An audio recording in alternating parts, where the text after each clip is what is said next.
So today's training is called Trauma Parenting and Challenging Behaviors in the Area of Adolescence. It's being presented today by Dr. Melissa Bernstein. And on the next slide, I'd like to brag about her just a little bit, introduce you. So Melissa Bernstein, who is Dr. Mel Byrne on Twitter. So if you're someone who uses Twitter, I would absolutely follow her.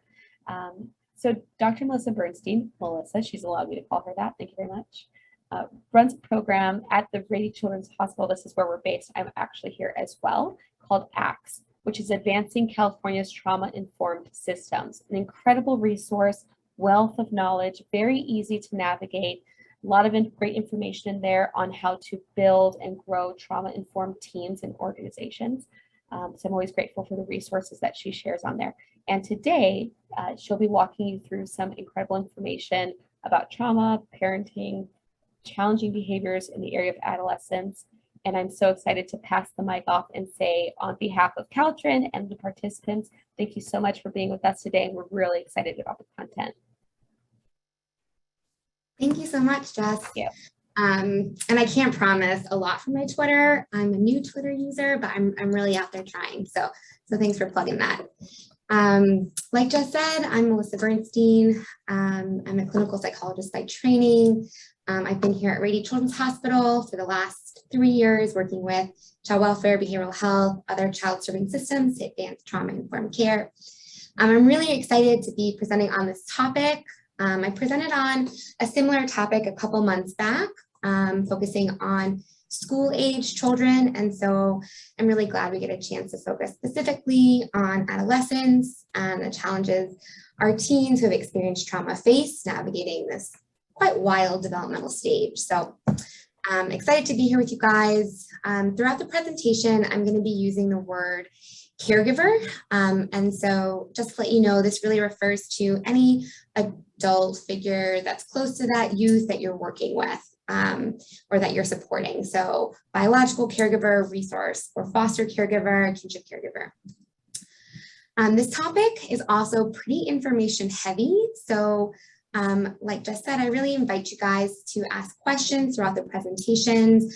I'll have some moments where we use the chat, but if I don't get to any questions throughout the presentation, I'll try and save some time at the end as well.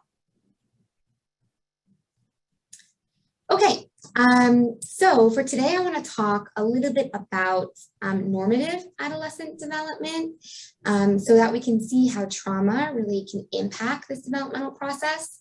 We'll then spend some time talking about collaborating with caregivers and how we can best utilize and support caregivers when working with teens with some difficult behaviors, and then spend the last part of our time together actually talking about how do we respond to those challenging behaviors, how can we partner with caregivers, provide them resources, provide them psychoeducation. All right, but to start, I'd love to hear from you all. So thinking about the adolescents that you work with and the families that have experienced trauma, I'd love to hear from you guys, what are some of the behaviors that caregivers come to you the most with? So what are those like disruptive adolescent behaviors that you guys see and hear in your work? And you guys can use the chat to answer those. So aggressive behavior, defiance, refusing to attend schools, refusing to attend homework. So a little bit more of that refusal behavior, smoking weed, running away is a pretty serious one. Truancy, not following rules, absolutely. Defiance, aggressive, maybe some property damage, right? Destruction of property. So substance use, burning bridges. So maybe some difficulty with relationships, depression, maybe some threats of self-harm or suicidal thoughts or ideation. You guys are on track, okay? Staying isolated. There's a lot here, right? Oppositionality, absolutely. So you can keep writing those in, but just want to let you guys know we're on the same page. That is what I'm thinking about as well when I'm thinking about challenging child behaviors in our adolescents who have experienced trauma. Adolescence is a pretty challenging developmental stage for most, and now we're adding on this other layer, which is the impact of trauma and traumatic stress, and so we can really see some serious and disruptive behaviors. Great, and thank you guys for keeping on adding those. So you guys have already set the bar really high for participation, so thank you so much. Okay, so I just want to start a little bit with just kind of quickly going over normative adolescent development and what that looks like. So there's a lot of changes that are happening here. There's cognitive changes going on, right? So we see growth in that prefrontal cortex, that front of the brain that is in charge of impulse control, organization, decision-making, inhibition, you know, all of those things that we think lend to a lot of the behaviors that you guys have mentioned. And so while this is developing, it's not fully developed. And so a lot of times in conversations and situations and decision-making, teens are really coming to us, at us from their emotional mind rather than their rational mind. We see social skills and perspective taking abilities are starting to mature. There's a ton of physiological changes. It's a time when the formation of identity is happening. They're individuating or separating from their caregivers. So this is how I'm not like you, and this is how I'm like my peers. All of a sudden, the future has become this real thing that's meaningful, and all of these changes are happening. And also, teens are still not yet efficiently able to connect actions and consequences or current plans to future actions.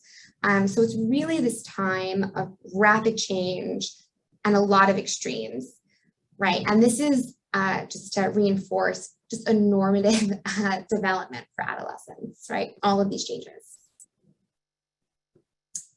So now I just want us to look a little bit about how trauma can really influence that developmental process for youth. So a lot of adolescents that come into the mental health system or come for services and support have experienced chronic or complex trauma. And these particular types of trauma have a much more significant impact on development. So just do a really brief review of what we mean by chronic and complex trauma. So chronic trauma is really the exposure to multiple traumatic events.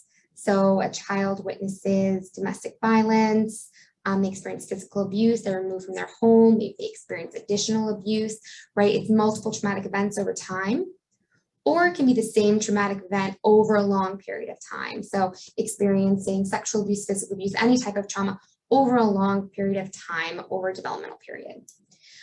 So that's chronic trauma. And then complex trauma, it just adds one more layer, which is that the trauma that youth experience was caused by an adult entrusted with their care. So typically a caregiver or someone close to that child, right? And so this type of trauma really has this cumulative effect, right? Each event that happens serves as a reminder of that prior trauma, and it really reinforces that negative impact. So kids become more and more convinced that the world is not a safe place, and they're less able to tolerate everyday stress. So if we think about it, when a child or a youth is exposed to danger or unpredictability or, you know, things that are uncontrollable, what's happening as they're going through development is that their body is really allocating resources that are normally dedicated to growth and development to survival, right? Which makes sense, right? Therefore, I think we tend to see a lot more of the behavioral difficulties in youth with these complex and chronic trauma histories. Okay, so now that we know a little bit about normative development, about trauma, let's talk a little bit about how trauma impacts the adolescent development. So these are some of the domains of development that we see impacted in adolescents who have experienced trauma. So this first category, we see those interpersonal difficulties, right? We see problems with boundaries, problems trusting others, difficulty with perspective taking. We see difficulty with that affect regulation, poor self-regulation. There's a difficulty describing what's going on inside, what feelings they're having, their internal states. And there's a challenge sometimes for adolescents to describe or communicate what they need in a healthy way. We also see some negative self-identity. So for youth who already feel different or damaged as a result of some of their early experiences, This belief that others are examining them as intensely as they're examining themselves, which is pretty normal in adolescence, can really lead to some self-consciousness. And then lastly, there's this huge domain of cognitive development. And so we see difficulty with abstract thinking, poor ability to have consequences to actions, difficulty with a realistic appraisal of danger, difficulty with attention and planning. So I think as we start to talk about these, we can start to see how they really link to a lot of the behaviors that you guys mentioned in the beginning. Just diving a little bit deeper to kind of really understand the impact of trauma on adolescent development. We also see that these are common beliefs held by adolescents who have experienced trauma. I'm not going to read all of them to you. They're provided in the slide, but there are these major domains of trust, control, power, esteem, intimacy, safety. And we can imagine that our teens are walking around with all these heavy thoughts, right? Like, I'm a bad kid, life's unpredictable, I don't have control over anything. That can feel really heavy, right? So there's a lot of information in a short amount of time. So I just want to pause here for a second. And if we can just think about all the behaviors that you guys just listed off as those challenging adolescent trauma behaviors, pose a question to you guys again. How might having this understanding of the impact that trauma has on development shape the way we think about all those behaviors? It's a bit of a wordy question, so I'll pause there and see how we do. So again, how might us understanding the impact of trauma, how might it shape the way we see all those behaviors? So one person shared the behaviors are coping mechanisms. Absolutely. I mean, if kiddos are walking around with all of these heavy thoughts, with a lot of challenges around making sense of the world, making sense of their feelings, we can imagine how we can see some of those acting out behaviors, right? We understand it's not personal, it's a reaction. Absolutely. And that is one of the big things that came up in some of the pre-work that you guys did as a challenge for some folks is to the behaviors that you mentioned were, and we all, talked about before, are pretty extreme. And so to start to shift and now to see even this perspective can really be, I think that's really kind of the definition of being trauma informed. So you guys have really good kind of ways to see these behaviors already, definitely not personal. Behaviors are indications of unmet needs, right? Helps to not take incidents personally, right? It helps to understand where they're coming from. Absolutely. We'd have more compassion. These are great. Able to help them better, more empathetic towards the behaviors. You guys hit the nail on the head here. They're an outward expression of internal struggles, right? So definitely a savvy group we've got here. Absolutely.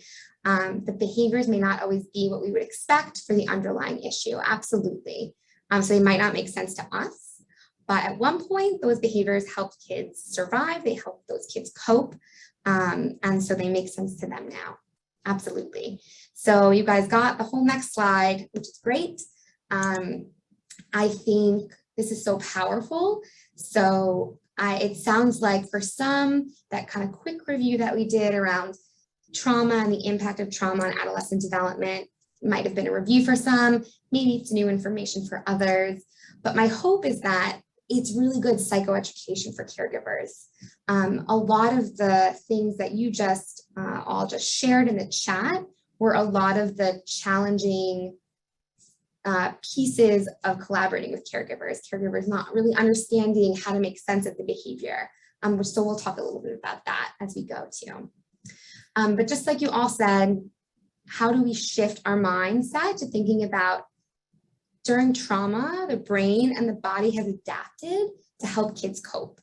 And I think that's pretty amazing. So we're now looking at these behaviors as adaptations rather than signs of damage, right? What we're seeing is that these behaviors, like you all mentioned, are potentially learned behaviors. And I think what's so powerful about that is that that means they can be unlearned, right? These kids are not damaged. These kids are not fated to have go on down this really bad path. They haven't been past hope, right? That some of these are learned behaviors. And what we're seeing is teens using the coping, safety, survival skills that they learned to keep themselves safe. It's just they're no longer in that unsafe situation. Okay. So I think this is really our first kind of piece, again, helpful for us as helping professionals to keep in mind, to remind ourselves, especially because these behaviors that we're talking about can really be quite frustrating. I think all of these sentiments are so wonderful and right on target, and how I would want everyone to think about trauma behaviors and difficult behaviors. But sometimes it's a lot easier said than done when kids are running away, when they're aggressive, when they're defiant. When we see those types of labels, it can be really easy to kind of quickly react. And so taking time to have that empathy and take that time to put that trauma-informed hat on and see those behaviors through this trauma lens. Okay, so now that we've done that, I'd like for us to talk a little bit about collaborating with caregivers. So one of the questions I asked before the training was about the biggest challenges you experience in working and collaborating with caregivers. And I asked that question specifically because this can be one of the hardest pieces in trying to support families who are struggling with behavior problems, right? We know that when all of those serious behaviors are going on, that parenting relationship can become strained, right? We also know that teens who are going through all of that, who are having those difficult thoughts, who are struggling with their feelings, who are struggling with their behaviors, might not be able to make those changes on their own. So it shouldn't come as a shock to most, but we need caregivers. We need those adolescent support systems, right? We know that trauma and these difficult behaviors affect not just that kiddo, but the whole family. Okay, so these are some of the thoughts and the challenges you all wrote down during those pre-questions, and a lot of those that I see in my work with caregivers as well. So just reading some examples here, and feel free in the chat to add any more kind of common challenges or thoughts that you hear from caregivers when trying to collaborate and engage with them around supporting their teen with their challenging behavior. Thank you, Vicki. I see that they don't appreciate my help. Absolutely. So there's this lack of appreciation. It's not my job to change. I'm not the one with the behavior problems. They feel really judged. Absolutely. And Linda, I'll take that. It's a couple places. Maybe they feel judged by professionals, right? Maybe they feel judged by other parents. It can feel, there's a lot of feelings that caregivers get when their youth behavior are out of control. Maybe they don't know how to accept help from others, or that's foreign to them, or they're not comfortable with that concept yet. Absolutely. I'm ready to send my kid to boarding school. So we see things like, I've had enough, I'm giving up. Sometimes if adolescents are in foster care, we hear, I'm ready for a 14-day notice. I just can't do this anymore. So David shared that there have been some caregivers that try to parent the way they were parented. I think that makes perfect sense, right? It worked with me and my siblings. It should work with everyone. This is the way I've done it. This is the way I'm going to do it. Work for me, it'll work for them. Absolutely. They're used to doing things their own way, right? And, I don't pull this out because I think these are terrible thoughts. A lot of them are really valid and they make sense. And so it takes a little bit of collaboration, education to work with caregivers around these thoughts. So I truly believe that if we don't take time in the beginning to hear these types of thoughts from caregivers, we're just going to come up against resistance when we try to offer solutions, right? So you jump to, oh, here's this resource, here's this, why don't you guys try this? And if I'm having all these thoughts of like, I'm feeling judged, it's not my job, we're just going to come up against a lot of resistance there. So really the first step in dealing with challenging behavior is creating space for caregivers to be able to share their thoughts with you.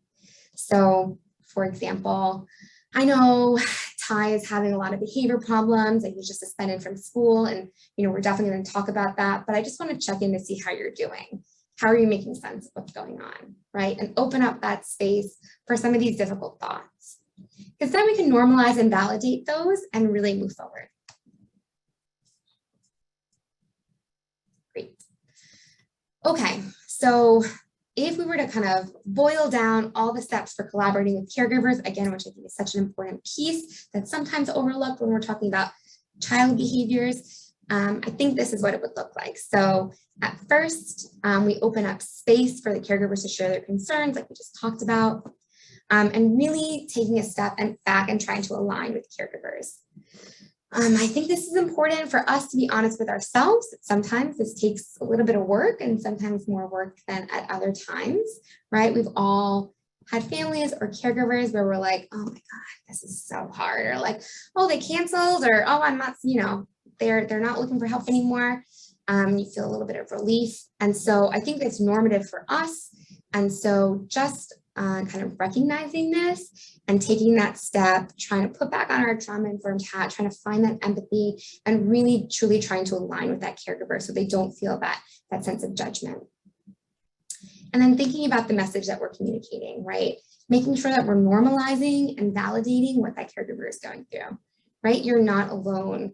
You're not alone in those thoughts. Those thoughts don't make you a bad caregiver. Lots of caregivers share these same thoughts and frustrations. I understand where you're at and why you're there. And then the last two steps, which we'll spend a lot of time talking about, is this idea of then providing some psychoeducation, whether it be around child trauma, so that you can see where these behaviors are coming from, or some strategies to shape behavior, which we'll talk about. Okay. So I want to talk a little bit about some kind of common misunderstandings of behavior. So when we're working with caregivers, keeping an ear out for these kinds of thoughts, right? This can be a really great time to step in and provide some education. So, hey, I hear, I'm hearing a lot of worry that Lena is going to end up, in juvenile detention. Can we talk a little bit about the impact of trauma that it has on Lena and her behavior, et cetera, et cetera. So just go through a couple of these here. This first kind of category that we hear often are really kind of developmentally inappropriate expectations. So a caregiver might share, they should know how to behave by now, right? Or if they wanted to behave, they could. So just want to throw it in the chat. If you kind of heard this thought as you're talking to caregivers, what might we say? What might we say back to that caregiver? And again, you don't have to have full sentences here, just kind of any thoughts that pop up for you when caregivers share that.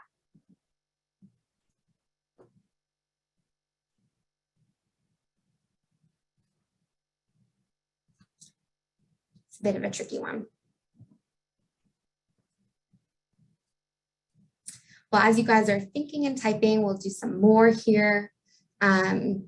So if caregivers say to me, you should know how to behave by now, right? Really thinking about, okay, I think there's a bit of delay. I'm going to use your examples instead of mine because I'm sure they're great.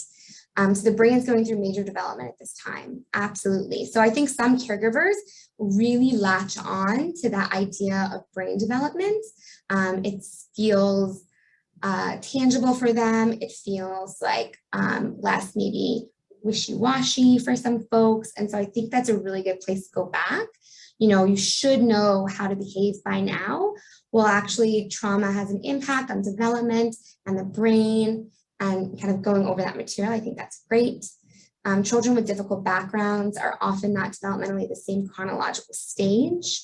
Absolutely. So we know that trauma can impact development and sometimes slow that developmental stage down. That it's not that maybe they can't, but maybe they don't have or haven't learned the skills yet to manage their emotions, to problem solve, right? Things like that. They feel safe with you, which is why you receive the blunt of their behaviors. Wow, I really, really like that one. I haven't heard that one in a while. I think it's a really good example. It kind of shifts the thinking of they're doing this to get at me, right? That second category of over-personalizing the misbehavior, which, we really hear often. Absolutely. Great. So, sorry, just reading this one here.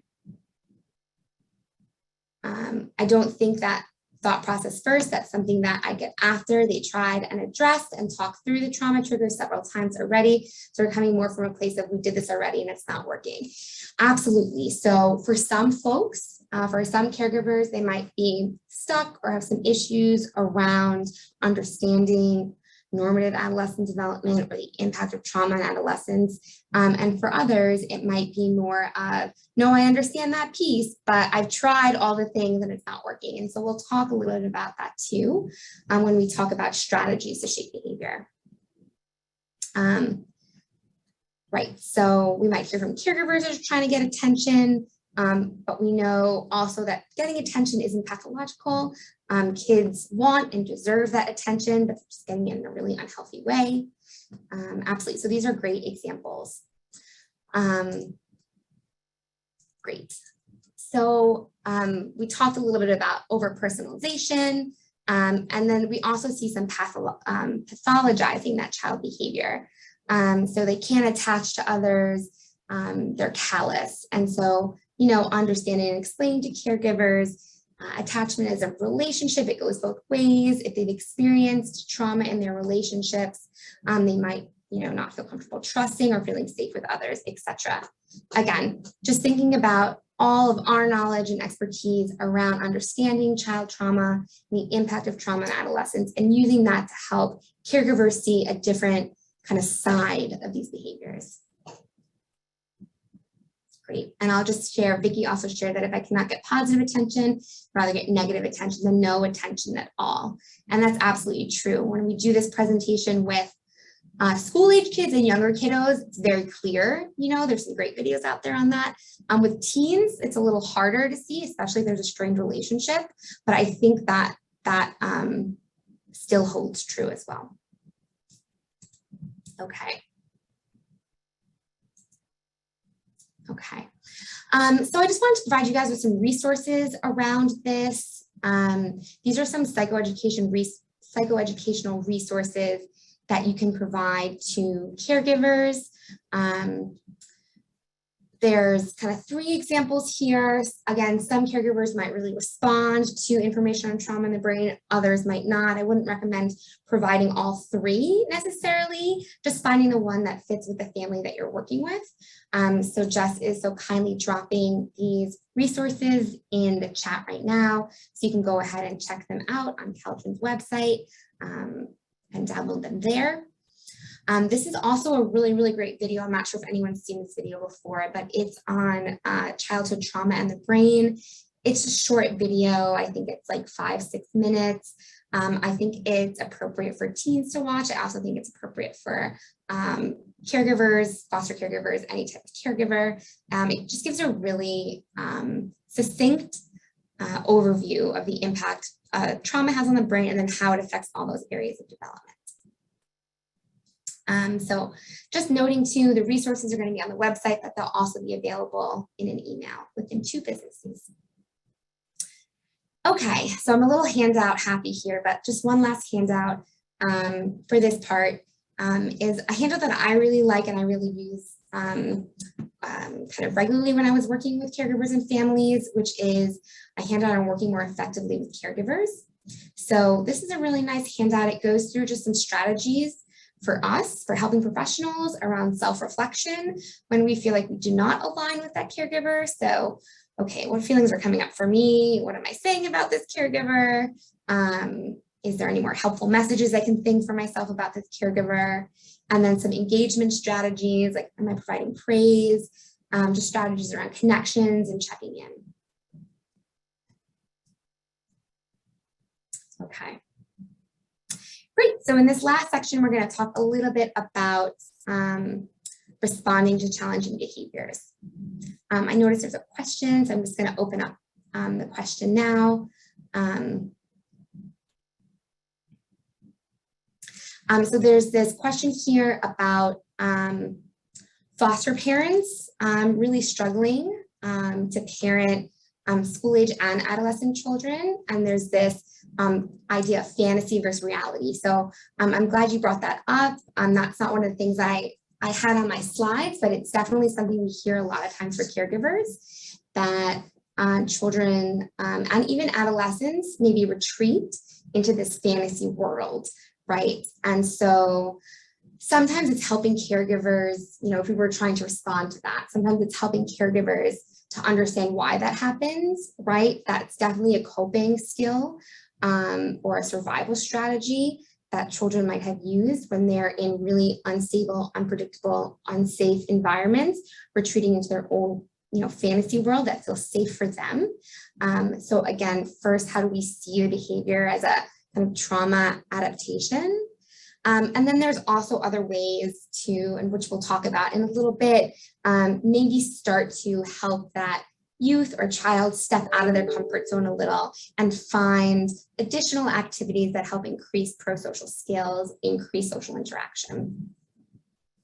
And if there was more to that question, please feel free, or I didn't answer that, please feel free to type in more. Okay. So we're talking about adolescents who have experienced trauma. I think the first thing that we want to be aware of is if this adolescent is in a fight, flight, freeze trauma response, right? And we want to know this because the way we respond to kids when they're in this fight, flight, freeze response is going to be very different than the way we respond to them when they're not, right? So what does this look like? How can we tell? I'm going to throw it over to you guys since you guys are being so engaging and using the chat so great. What are some clues that you might see when a kiddo or an adolescent is stuck in fight, flight, freeze? What might that look like? Again, that hypervigilant trauma response. You might see issues sleeping, absolutely.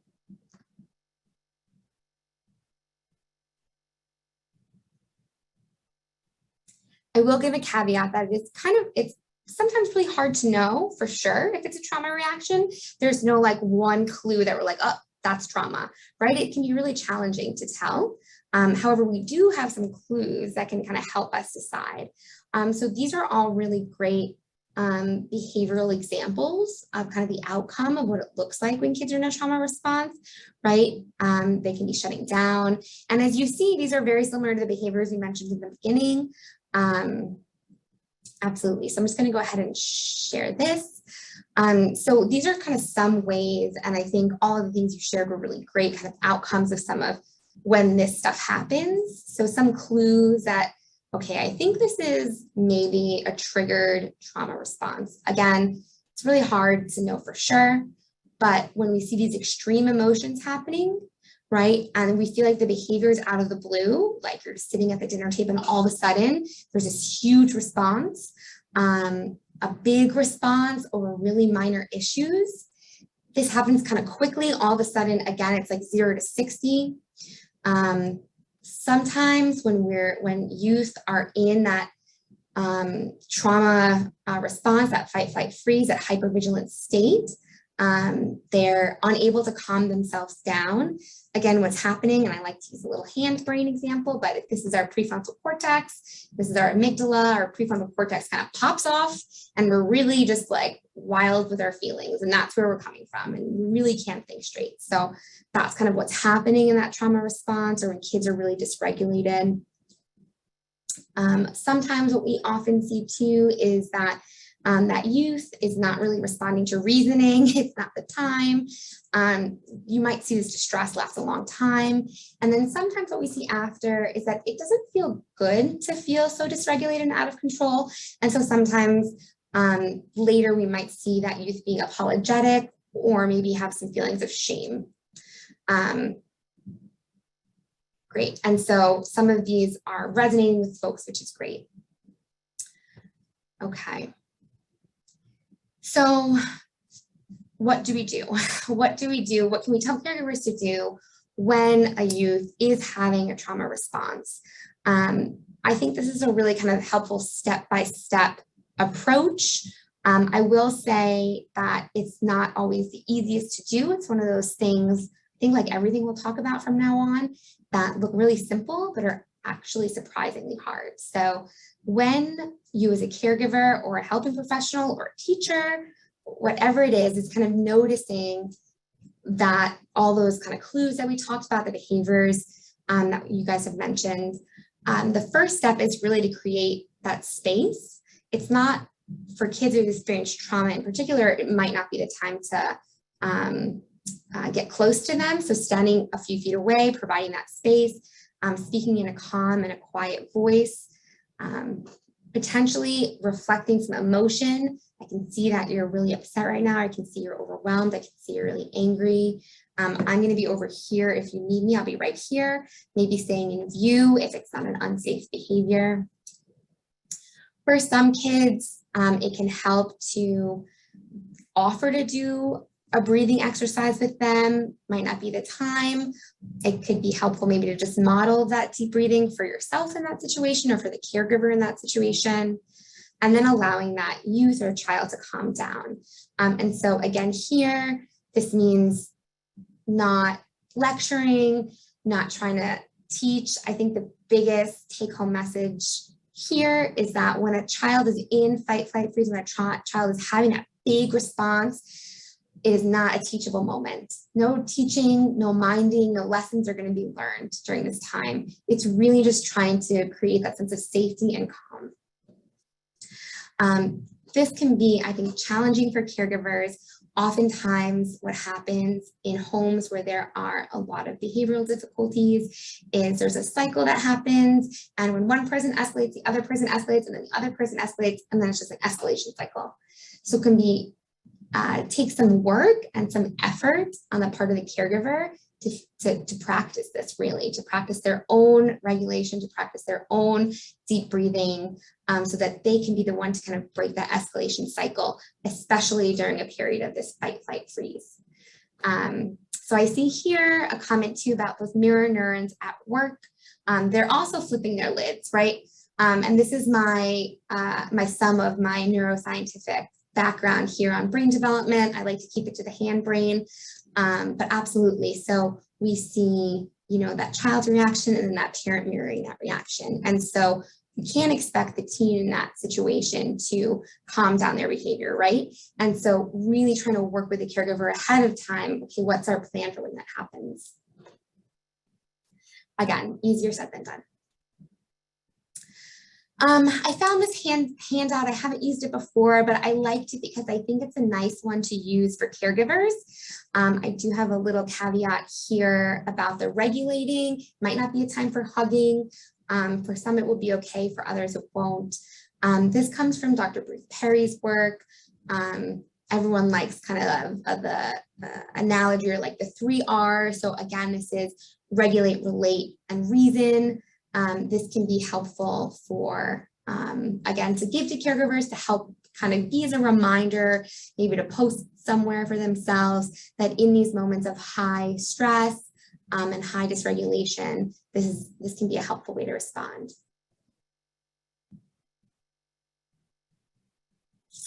Okay. So let's get into a little bit about specifics of strategies to shape behavior.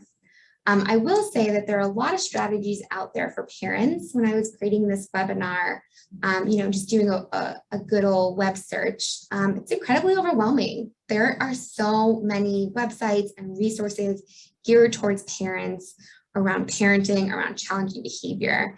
There's a lot of contradictory information out there as well. So I really like to synthesize the strategies to shape behavior into these kind of 3 buckets, if you will. So there's the emotional and relational strategies, there's cognitive strategies, and there's behavioral strategies. And what's important to keep in mind is there's no one size fits all for teens or their caregivers. Some caregivers and some teens will really resonate with those behavioral strategies. Some will resonate with more emotional, relational strategies. A lot of times you need all 3 strategies going. And so I like to think of how we're dealing with difficult behavior problems is kind of like a toolbox. We just want as many as we can in there. Sometimes they're going to work, sometimes they're not going to work. Just because one doesn't work doesn't mean nothing's working, right? And I think someone mentioned that before. We hear a lot, I've tried everything and nothing works. So I would say to that, You know, it sounds like you've been working really hard, you've been trying some really great things and it hasn't been working. Would it be okay if I shared with you some other strategies that work with, that have worked for some caregivers that I know, right? Because with behavioral strategies, sometimes they work, sometimes they don't. You really need, I think, a large repertoire. And so the more I think strategies we can kind of have under our belt to use when appropriate to find what works and to find that right fit. And I think that helps caregivers from feeling like they failed or just nothing works, right? But I appreciate whoever shared that thought because I think that's a really common thought. I'm sure a lot of the strategies that I'll go over, caregivers will be like, yeah, I tried that one. And so talking with them about, okay, tell me how you did the strategy, what worked, what didn't work. And a lot of times we hear, actually, that worked for a while and then it stopped. And that's pretty normal, right? So really understanding, again, going back to that collaborating with caregivers, understanding what they've done around behavior difficulties, what has worked, what hasn't worked, what they're open to. We have a comment here, also let them know that some strategies may work for a while and then not, and it's okay to try new strategies, absolutely. And that's highly frustrating. It feels like a lot of work. Again, I feel that these strategies aren't rocket science, but the challenge comes with the consistency and being able to be flexible and change things up. And so it's really, I think, helpful when there's a helping professional like you all to support the caregiver and remind them of this. Okay, so I like to start off with emotional and relational strategies. I really, really like this quote. Again, it's by Bruce Perry.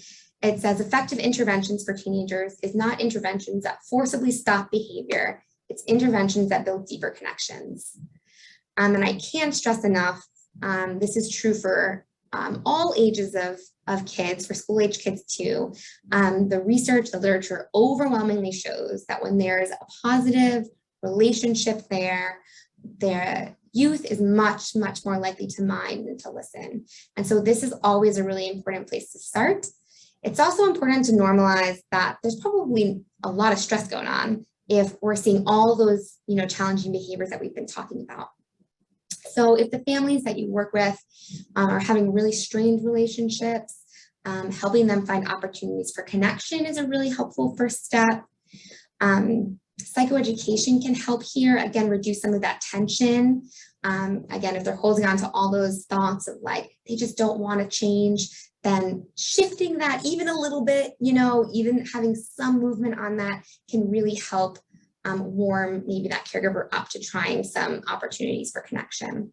So again, not rocket science here, but scheduling some pleasurable activities that the teen and caregiver enjoy. So going on a walk, going on a bike ride, drawing, things like that.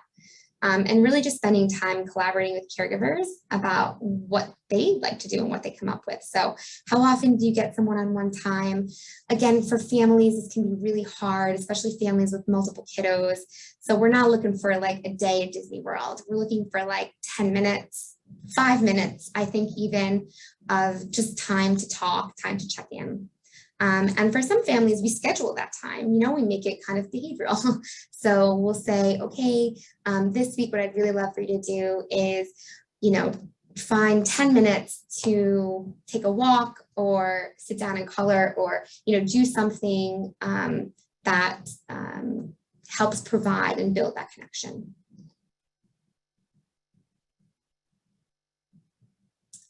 Okay. So avoid power struggles, right? Easier said than done.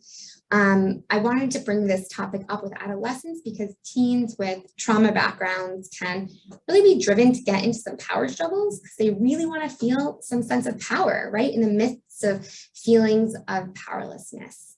So when youth are openly defiant or refusing to listen, I know that was some of the behaviors that you guys mentioned earlier. It's easy to get stuck in this back and forth. That could look like yelling, that could look like arguing, a lot of escalation happening. And so this is, I feel like, a helpful kind of stepwise process for kind of getting out of that power struggle.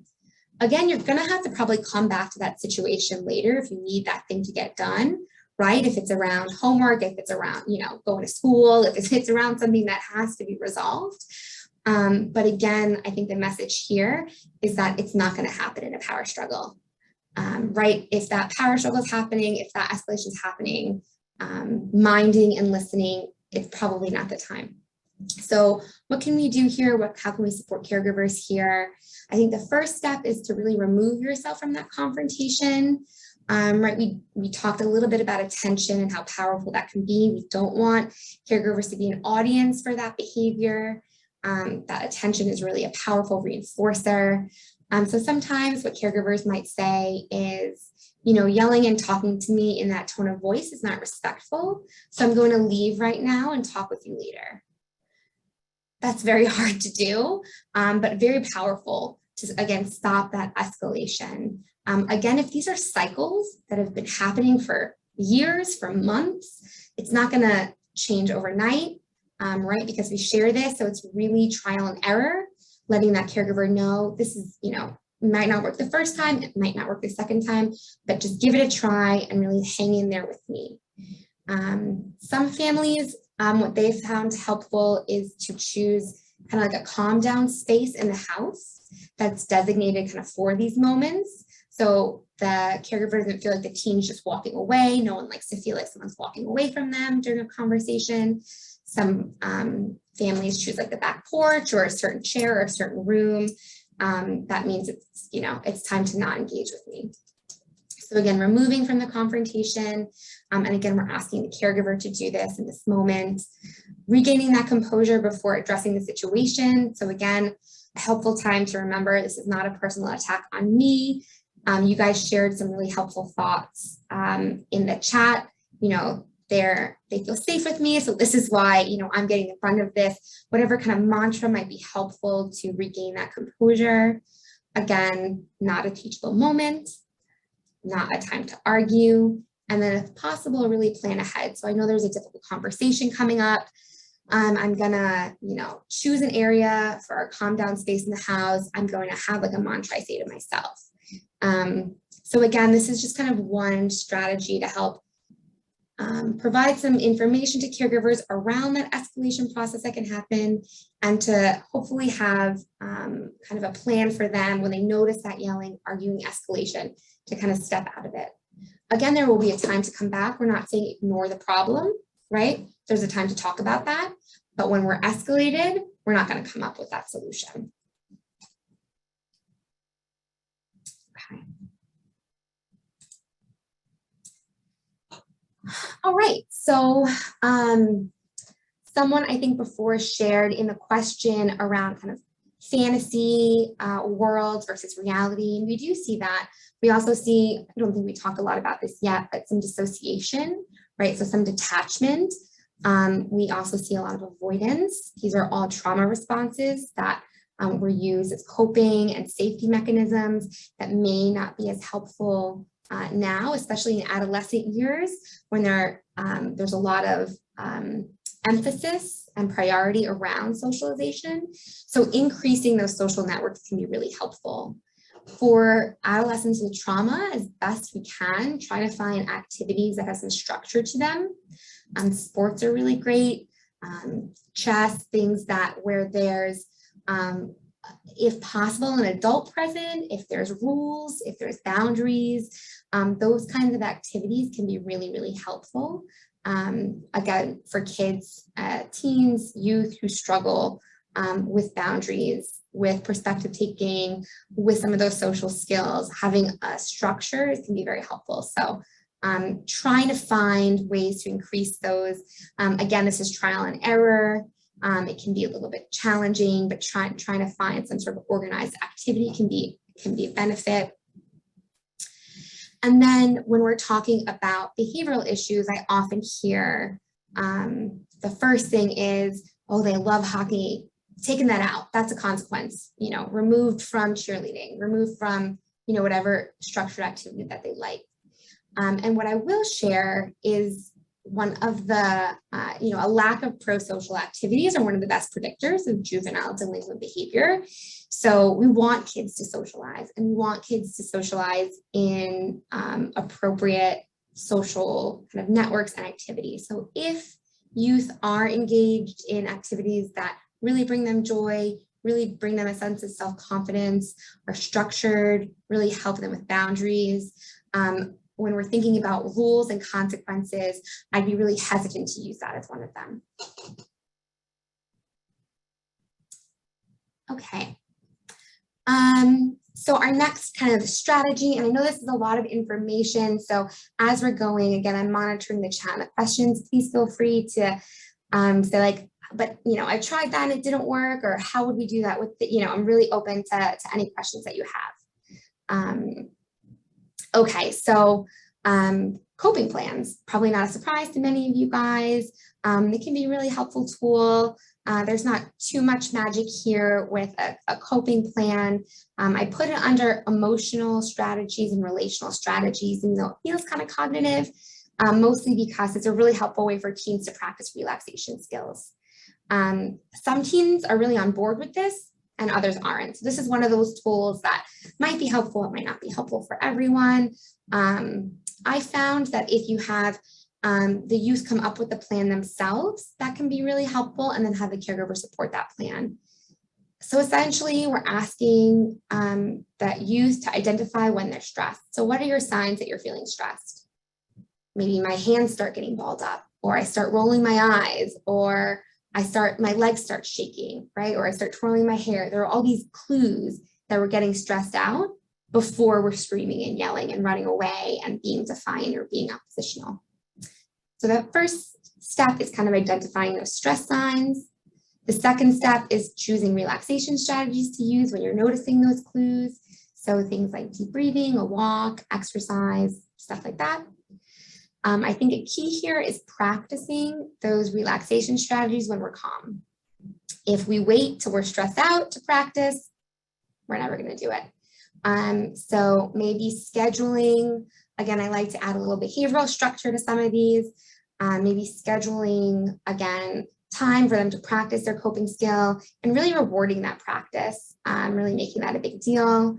And if it doesn't cause an issue or an argument, having the caregiver help remind them of that plan when they notice some of those signs.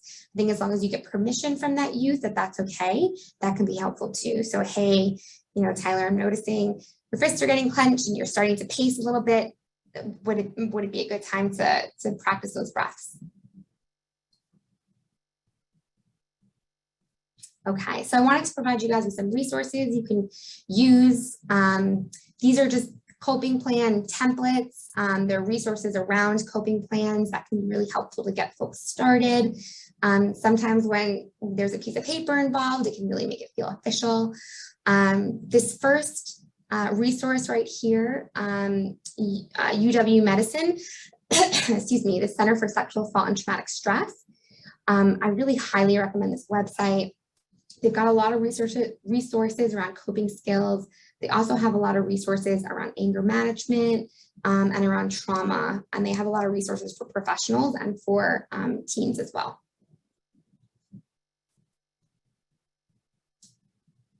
Okay. Again, there's so much out there. There's a million apps these days. There's a ton of resources. So I just want to kind of whittle down to what I find the most helpful when we're talking about relaxation for teens.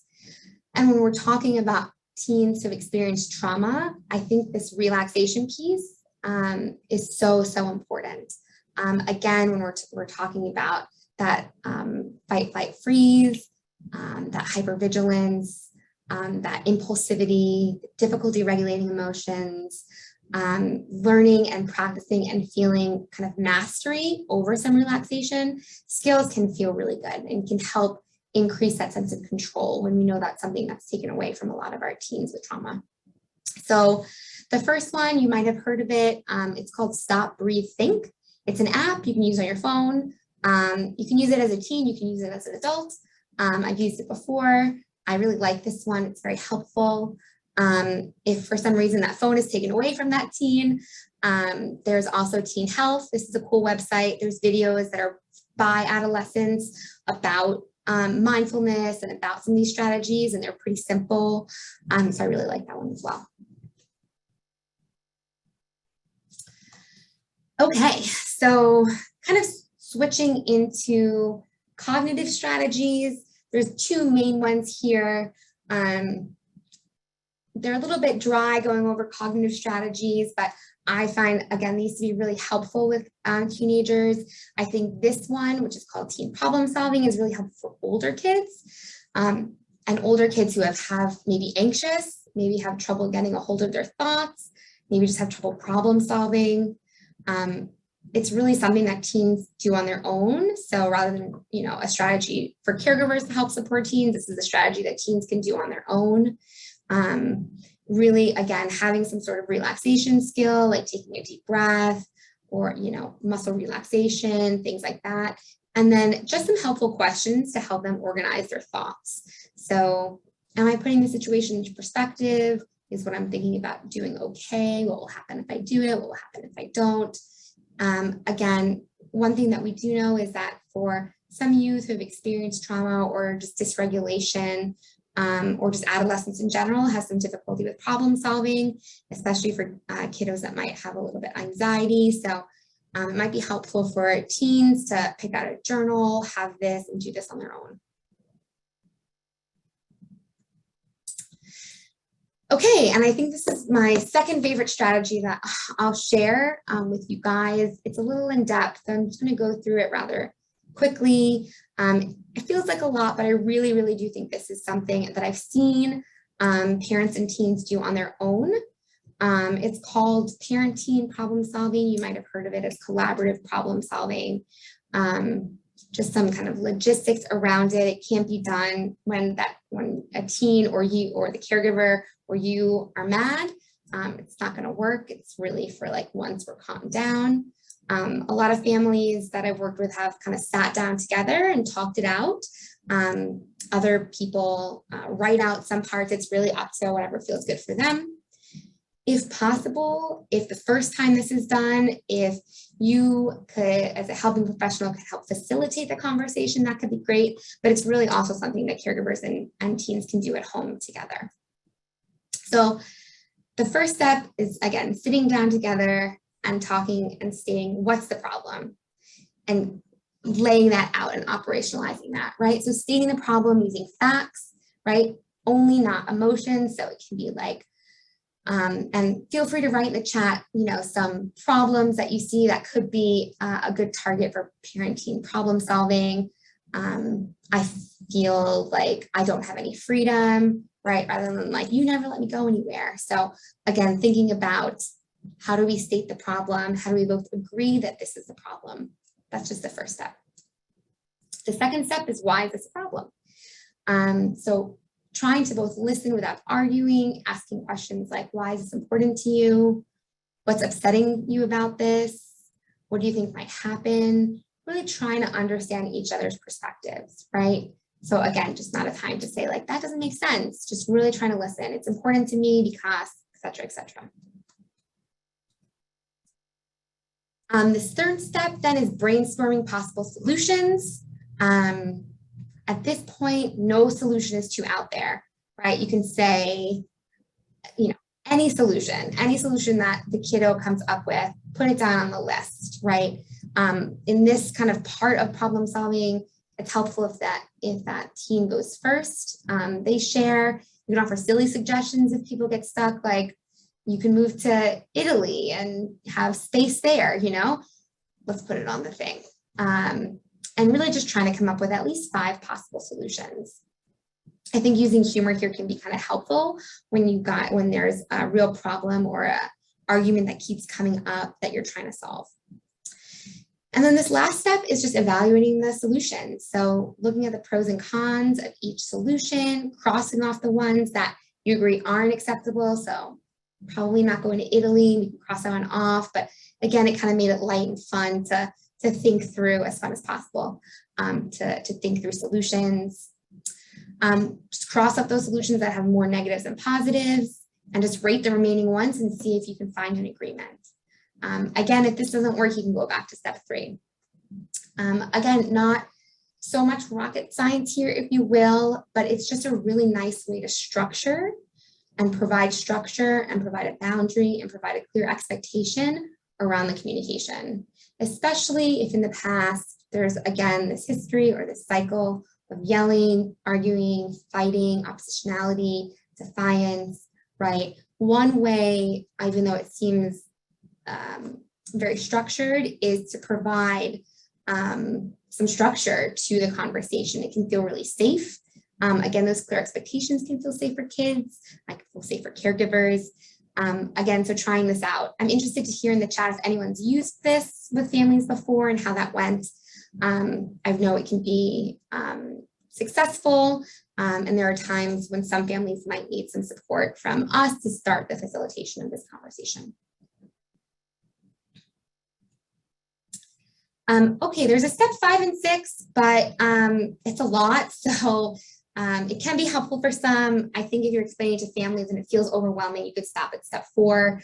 But really, now that we've decided, okay, if you make it to school on time, like 5 days out of the week, and your chores, I'll know that you've showed me responsibility, and then you can get this, right? So whatever solution you've come up with, just noting what they're going to do, when they're going to do it, and what's needed.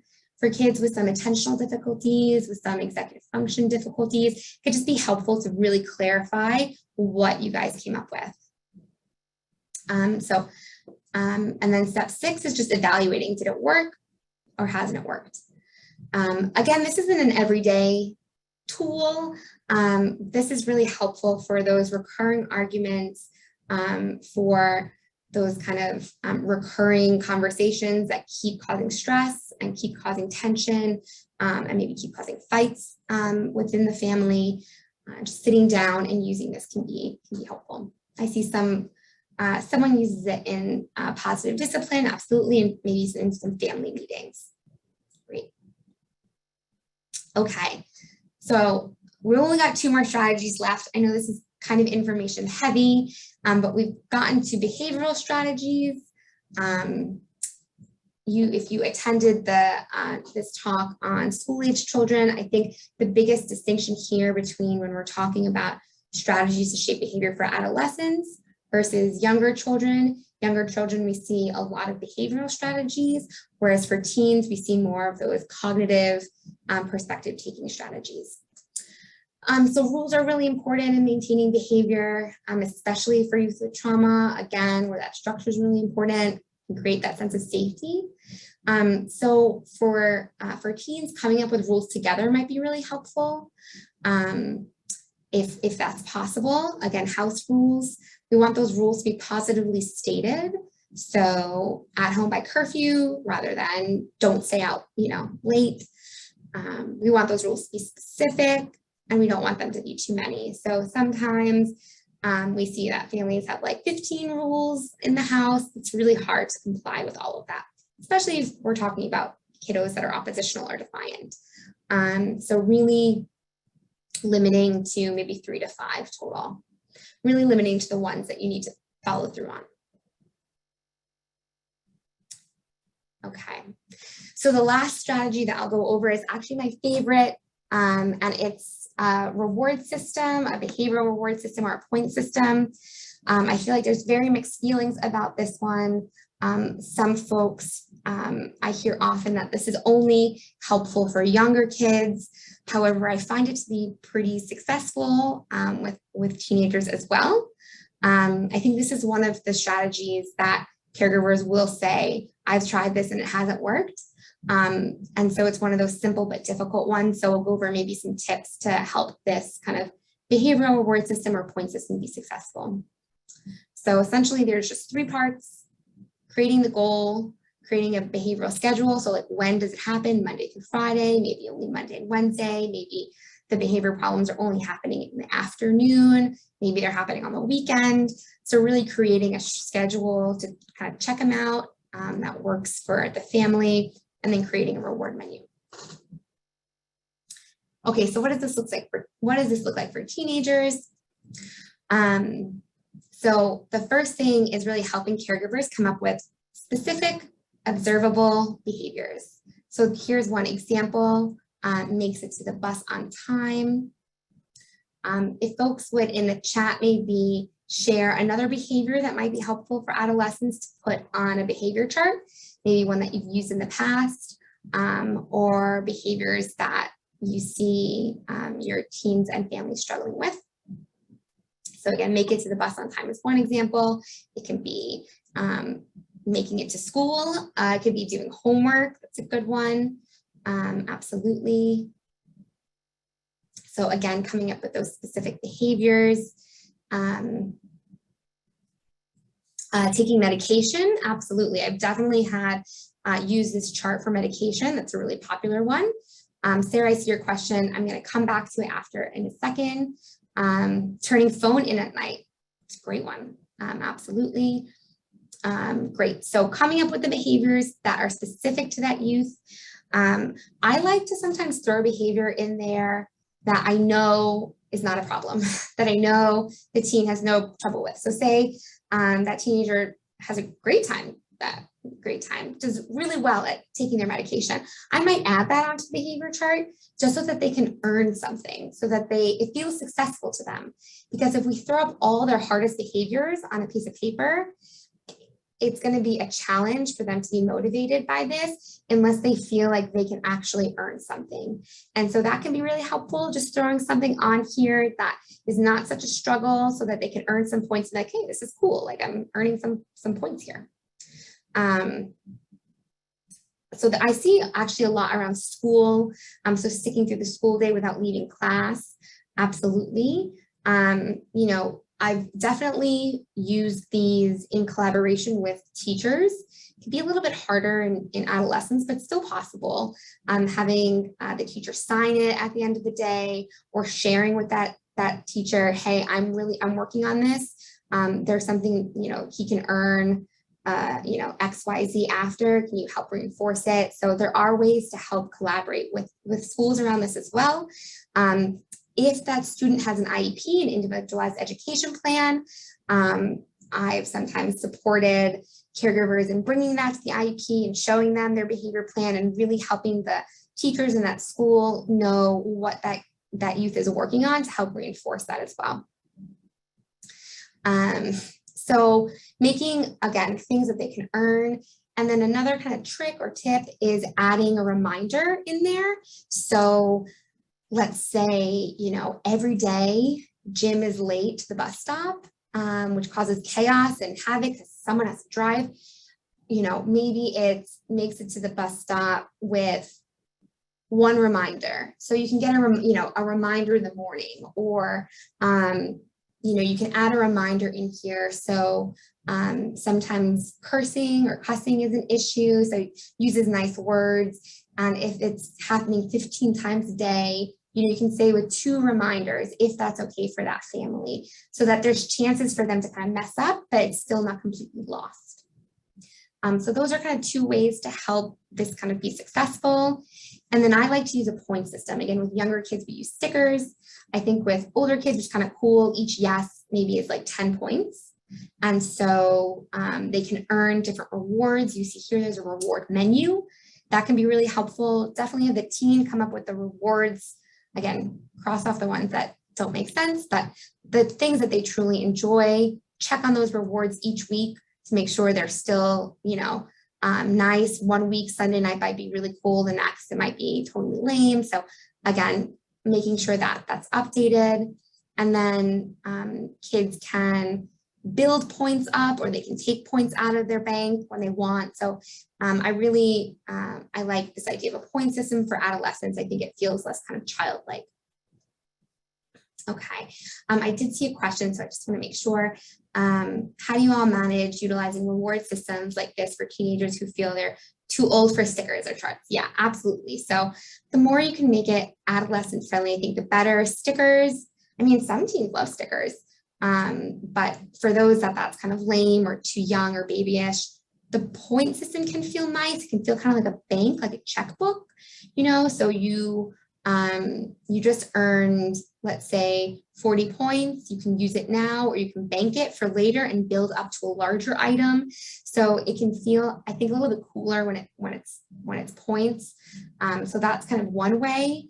Again, having them create it themselves too can be helpful, so they feel like they're in a little bit of control. This is their plan, rather than with younger kids, we have us as helping professionals or the caregiver create it and then say, like, look what we did. So it might be nice for that, for them to come up with those behaviors and the rewards collaboratively. It's a great question. Someone added that some kids see reminders as almost harassing, which can be tough. Absolutely. You never know what's going to be a landmine. So again, we're trying stuff out. That reminder might totally backfire. There's no way for us to know this. The caregiver is obviously the expert and will. For some teens, a reminder is really helpful. For others, it might cause a whole other argument. So again, it's a challenge. It requires a lot of adaptability, a lot of flexibility, a lot of trial and error. And again, the more we can get ahead of that with caregivers and say, hey, this is going to require a lot of flexibility. Some things might work, some pieces might work, some might not. Like, let's hang in there with me for a little bit of time and we'll try and get it to where it's successful. So I appreciate that. Okay. These are just some examples of free rewards. So rewards don't have to be monetary, although it gets a little harder in adolescence, but time alone, some teens really like that. Time with friends, having an overnight, a night off chores, time with caregiver would be a great one that I would really support. I don't know if people have time on the internet anymore. That seems like an old thing, but maybe if that still happens, maybe having some space in the house for themselves, it's usually meant for others. So again, there's kind of little creative ways we can think of rewards that don't cost anything as well. Last handout, I promise. This is a handout. Again, it's just a behavior chart template. It's not anything too fancy, but sometimes it's really all it takes to start this for caregivers is the template itself, so they don't have to create it. So this is a helpful handout that has a template on behavior charts. Okay, so we're getting to the end here. In the beginning, you guys had mentioned some behaviors like running away and suicidal thoughts and maybe some self-destructive behaviors, destroying property. And what we don't have time to go into every single one, but what I really do want to share is that if you do notice that teens are struggling with things like substance abuse and suicidality and these really big behaviors, and we're noticing that maybe they haven't processed that trauma, it's really, really helpful and beneficial to try and connect that youth and that family with an evidence-based trauma treatment. A lot of times back in my old life as a therapist, I would see a lot of teens with ADHD, conduct disorder, oppositional defiant disorder, attachment disorder, all of these challenges. And it was really unprocessed trauma. And once we worked through that, we saw a lot of reduction in some of those other coping strategies that we saw. And so again, if those serious behaviors are taking place, it might be helpful to just connect with that caregiver, try and see like what if they've had therapy before, what that was like, because I really, really recommend that as a first step. Without that youth processing that trauma in a healthy way, having that positive or safe narrative around what happened, a lot of those other behaviors are not going to go away. So I just recommend the California Evidence-Based Clearinghouse, the CBC, cbc.org. It's a great website. It's a great website to check out what are evidence-based treatments for child trauma. So again, this is just a really important step for kids that you see continually struggling with some of these trauma responses. We didn't talk about this a lot and not a lot of folks brought it up. And if you did, I'm so sorry if I missed it. But one thing that we often don't talk about, but happens often, is problematic sexual behavior that we can see in adolescents and school-age kids as well. And so I just wanted to provide you a resource around this because there's a wonderful website that is really, I feel like a one-stop shop for problematic sexual behavior. It's called the National Center for Sexual Behavior in Youth, or ncsby.org. They have a really great website for professionals and for caregivers around what is normative sexual behavior, what's non-typical sexual behavior, how do you know, what do you do if it's problematic sexual behavior, how do you get resources and support. There's a lot of resources they have on their website. So if you are working with a family and an adolescent where this is one of the main behavior problems, I definitely recommend checking out ncsby.org. And then again, if we talked about in the beginning, boundary issues. A lot of times when working with adolescents, there might be inappropriate, sexting or behavior around sexual behaviors. And so these are really helpful resources for teens themselves, that they can go and get that information for themselves. So these are just, again, some helpful resources here for teens. And then I'll just recommend one book I find to be really helpful. It's definitely more on the behavioral strategy side of things. And that's Barclay's Defiant Teen. It's a new edition. It's really around resolving conflict and building relationships. One comment, one question, just one comment around that there's kind of this shift now. There used to be kind of writing off kids and teens who've experienced trauma. And now with this new trauma lens, it's a whole different story, especially around evaluations and diagnosis, which is great. I think we are moving in this direction, and there's definitely much more of a, the word trauma is talked about so much more often. And then Kathy asked, are there any resources specifically for biracial teens dealing with trying to identify themselves in addition to dealing with growing pains?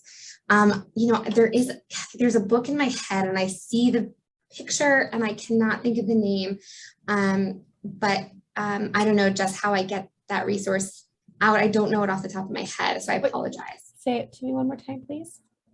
A resource specifically for biracial teens dealing trying to identify themselves in addition to dealing with growing pains. So I think that, a resource around teens coming to terms with identity, and, we know that's such an important part of development, and figuring out who they are and being different from others, and, finding their strengths. And so there's definitely some good resources. I can't think off the top of my head, but I'd be happy to get those to Jess to get them out to folks. And just so grateful for your time. And we're so grateful for participants as well for being here with us.